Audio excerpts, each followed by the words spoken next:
As propriedades biológicas dizem respeito aos organismos que vivem no solo.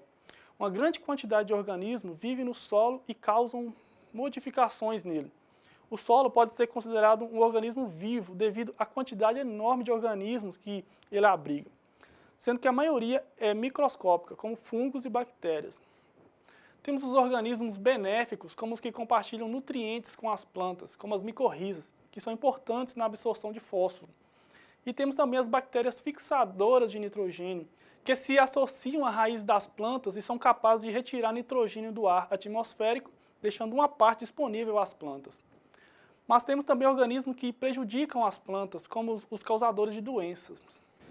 A maior parte dos organismos do solo atua na ciclagem de nutrientes, ou seja, decomposição de restos de plantas e animais, e com isso eles liberam nutrientes no solo que não estavam acessíveis às plantas até então. Vamos falar agora sobre a matéria orgânica do solo. O termo matéria orgânica significa todos os compostos do solo que contêm carbono orgânico. Pode ser entendida como uma fração que compreende todos os organismos vivos e seus restos que se encontram no solo em diferentes estados de decomposição. Vamos falar um pouco sobre as funções da matéria orgânica. Na maior parte dos solos, o teor de matéria orgânica varia de 0,5% a 5%, sendo que em solos orgânicos pode apresentar valores mais altos.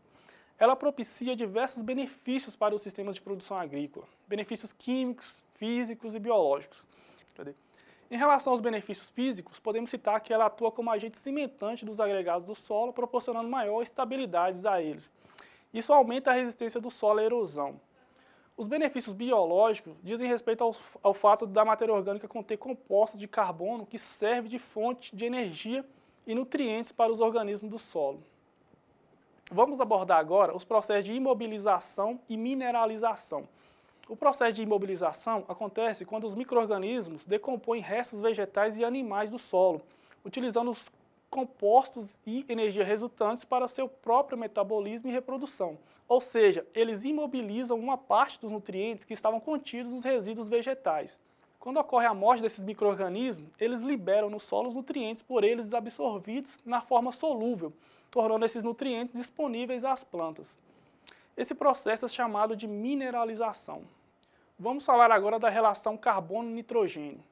Quando um resíduo é adicionado ao solo, acontece um aumento da população microbiana estimulada pela chegada de energia e nutrientes desses resíduos. Os tecidos microbianos têm, em média, uma concentração de 5% de nitrogênio, o que resulta em uma relação carbono-nitrogênio entre 20 e 30.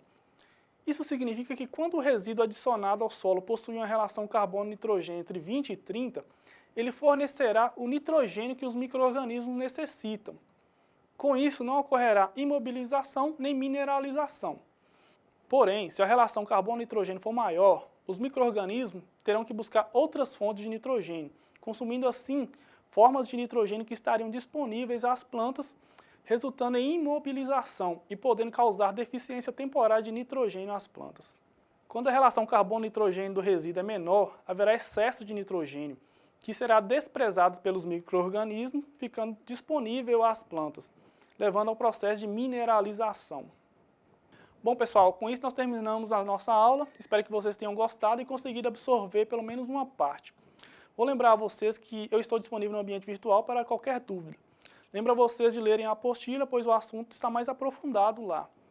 Ela será muito útil para a realização das tarefas que vocês terão essa semana. Não esqueçam de acessar a sala virtual e participar dos fóruns de discussões. Até a nossa próxima aula. Obrigado.